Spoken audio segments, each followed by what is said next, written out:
மகிழ்ச்சியை வெளிப்படுத்தி உங்களே மகிழ்ந்து வருகிறார்கள் எமது பள்ளி மழலை செல்வங்கள்.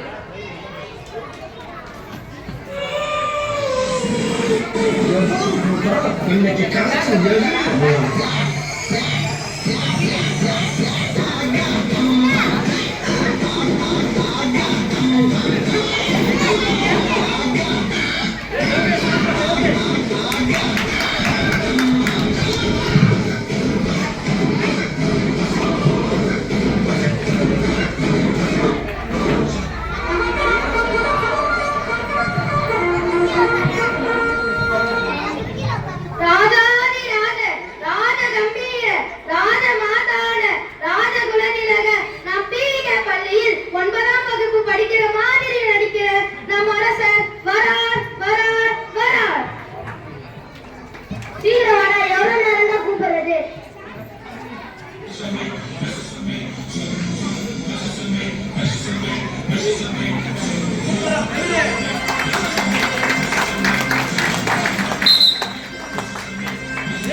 அமைச்சர்களே, இன்று நம் நாட்டில் ஏதாவது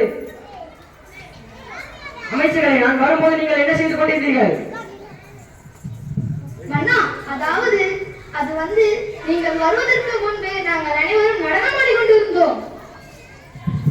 என்ன, என்னை விட்டு நடனமாடி கொண்டிருந்தீர்களா? என்ன தைரியம் உங்களுக்கு? சிவனேசா, போடா பாட்டா. മനസ്സിലായോ?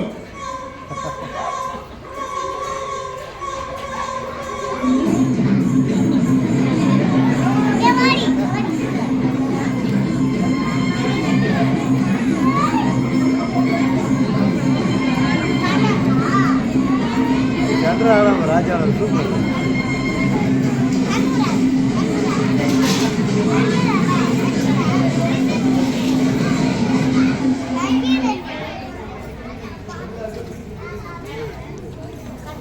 அமைச்சர்களே, இன்று நம் நாட்டில் ஏதாவது செய்தி உள்ளதா? இவன் கேட்டு என்ன சொல்றான்? ஒன்றுமில்லை, மக்கள் அனைவரும் நலமாக உள்ளனர். அமைச்சர்களே, தென்னாலிராமன் அரசவைக்கு வரவில்லையா? ஆமண்ணா, தர்பாருக்கும் வரவில்லை, தகவலும் அனுப்பவில்லை.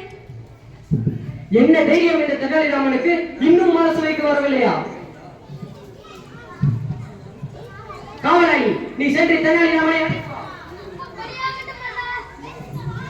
இங்கிருக்கும் அமைச்சர்களே வேலை இல்லாமல் வெட்டியா உள்ளனர். இவன் வந்து என்ன செய்ய போகிறான்?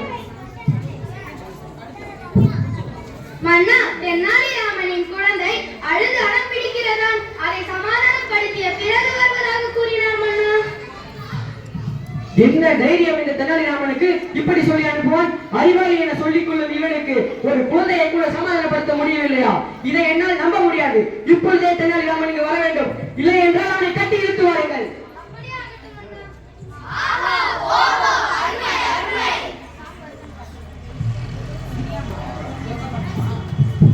மன்னா, மன்னா, என்னை மன்னித்து விடுங்கள். என்னை மன்னித்து விடுங்கள் பிரபு. என்னுடைய 3 வயது குழந்தை காலையில் இருந்து அழுது கொண்டிருப்பதால் அதை என்னால் சமாதானப்படுத்த முடியவில்லை. அதனால்தான் அரசவைக்கு குறித்த நேரத்திற்குள் வர முடியவில்லை. உன்னால் ஒரு குழந்தையை கூட சமாதானப்படுத்த முடியவில்லையா? உண்மையை சொல்றாமா, மன்னரிடமே போய் செல்கிறாயா? நான் நடந்ததை சொல்கிறேன், கேளுங்கள். காலையில் இருந்ததும் என் குழந்தை கரும்பு கேட்டது. நானும் வாங்கி கொடுத்தேன். அதை பிரிந்து சாராக கேட்டது. நானும் அவ்வாறே செய்து ஒரு கோப்பையில் ஊற்றி கொடுத்தேன். உடனே கோப்பையில் உள்ள சாற்றை தரையில் கொட்டி விட்டு மீண்டும் கோப்பையில் எடுத்து தரும்படி கேட்டது. அது என்னால் எப்படி முடியாத காரியம் என்று சொன்னாலும் கேட்கவில்லை. உன்னால் ஒரு குழந்தையை கூட சமாதானப்படுத்த முடியவில்லை. நீ அரசரை புலவர் சொல்வதற்கே வெட்கமாக உள்ளது.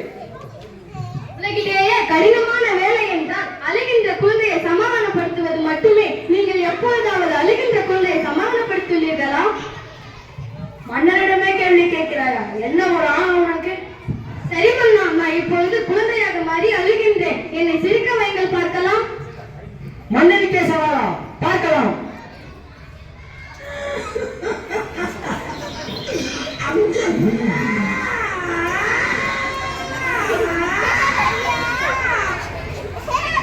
அழாதடா கண்ணே, உனக்கு என்ன வேணும்? பழம் வேண்டுமா? பால் கொண்டு வர சொல்லட்டுமா? எனக்கு இதெல்லாம் வேண்டாம். வேற என்ன வேண்டும் உனக்கு? எனக்கு ஒரு பானை வேண்டும், கொண்டு வாருங்கள். சரி, பானை தானே, இதோ கொண்டு வர சொல்கிறேன். காவலாளி, நீ சென்று ஒரு பானையை கொண்டு வா.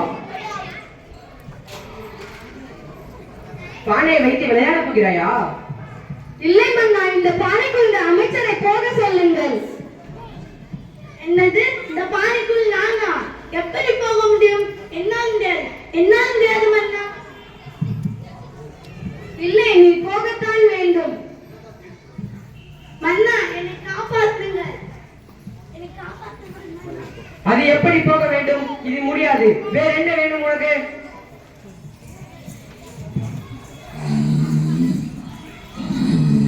நான் குழந்தையை எவ்வாறு சமாதானப்படுத்துவதாக தெரியவில்லை. உனக்கு தூக்கமா?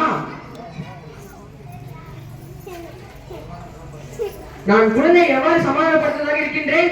நீ சாப்பிட்டுக் கொண்டிருக்கிறாயா? தீரி பண்டாரமே. அண்ணா, நான் ஒரு கடிதம் சொல்லி சிரிக்க வைக்கிறேன். எலிக்கு பிடிக்காத படிப்பு எது? அதை போய் எலிக்கிட்டே கேளுங்கடா.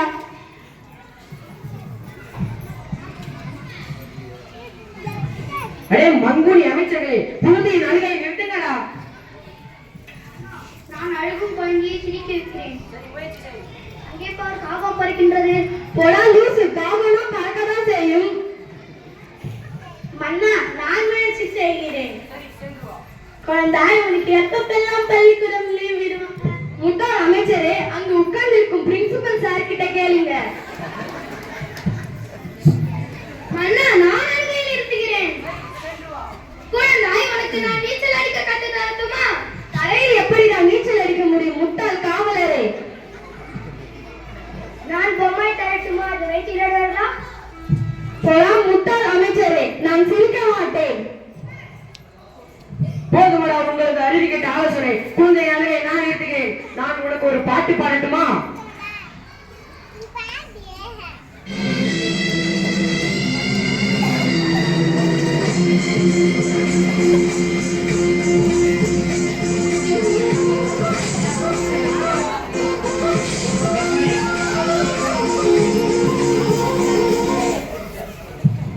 அடே சிவனேசா, குழந்தையின் அழுகை நிறுத்துவதற்கு தாலாட்டு பாட்டு போட சொன்னா என்ன பாட்டையா போட்டு வச்சிருக்க?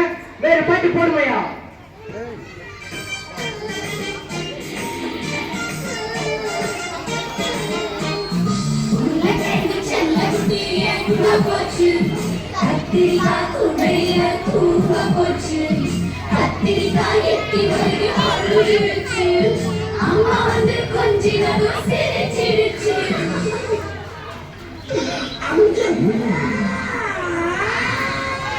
இதுவும் வேண்டாமா?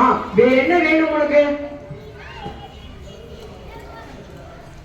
மேம் சரி, போய் கொண்டு வா. பாரதி மேம், அம்மா ஃபோன் பண்ணுறாங்க.